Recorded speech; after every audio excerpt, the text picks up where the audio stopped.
It's become incredibly clear that there's this massive and frankly growing gap between the companies who are truly mastering AI and those who are getting left behind.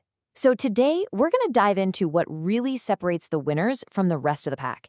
And here's a hint. It's not just about using AI. It's about a fundamental shift in how you think about it.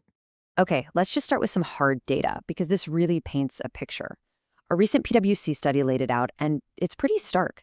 A staggering 75% of all the economic gains from AI are being captured by just the top 20% of companies.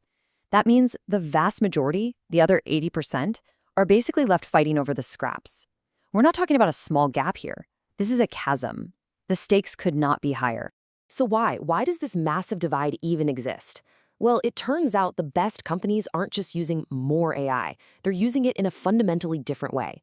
It really comes down to a complete difference in philosophy. And that's what separates the AI leaders from the laggards. And this breakdown just reveals that core difference. You see, the laggards, they look at AI as a productivity tool. Their focus is all on efficiency, on doing the same stuff just with less.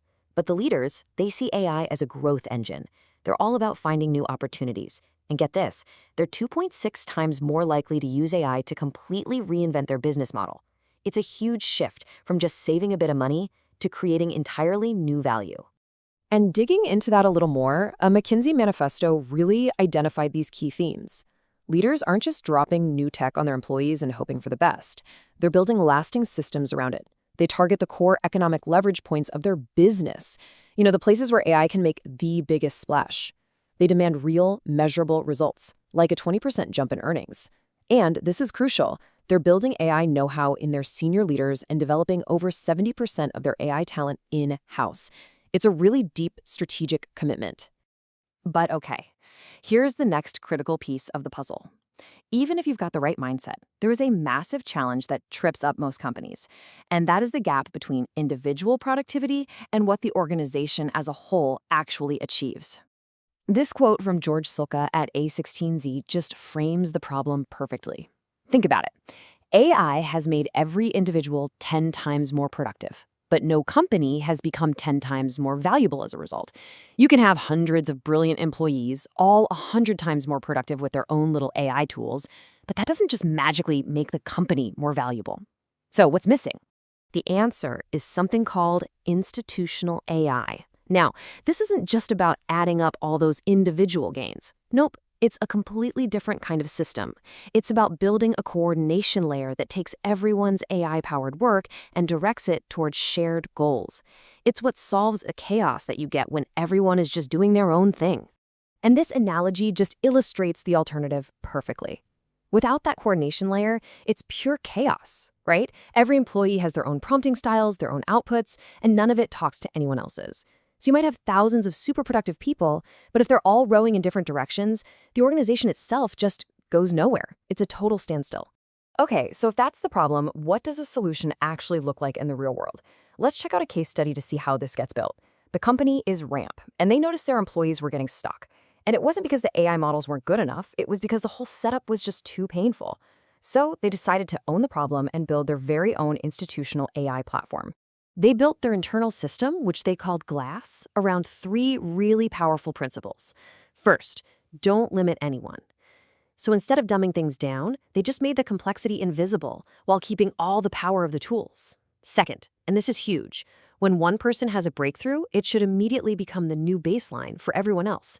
And third, the best training is the product itself. You learn by doing. Simple as that. And here's how they actually brought those principles to life.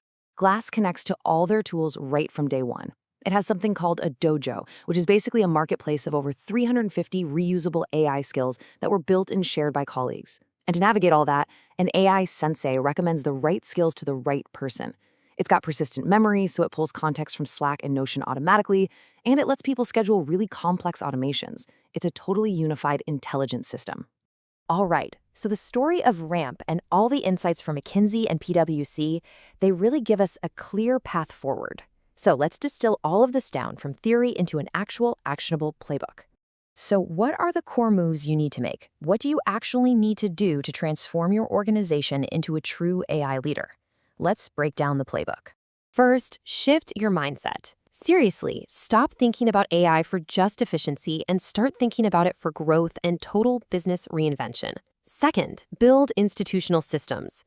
That coordination layer, it's not optional. It is essential for harnessing everyone's individual efforts. Third, empower everyone. You have to believe that every single employee can become an AI power user, and then build tools that don't limit their potential. And finally, you have to foster learning by doing. The best way to get good at AI is to use a great tool that teaches you as you go. So I'll leave you with this one final thought. The old way of rolling out new tech was to simplify it for everyone, which basically lowered the ceiling on what was even possible. But the AI native approach is totally different. It's about building systems that raise the floor for everyone, making each employee more capable than they ever were before.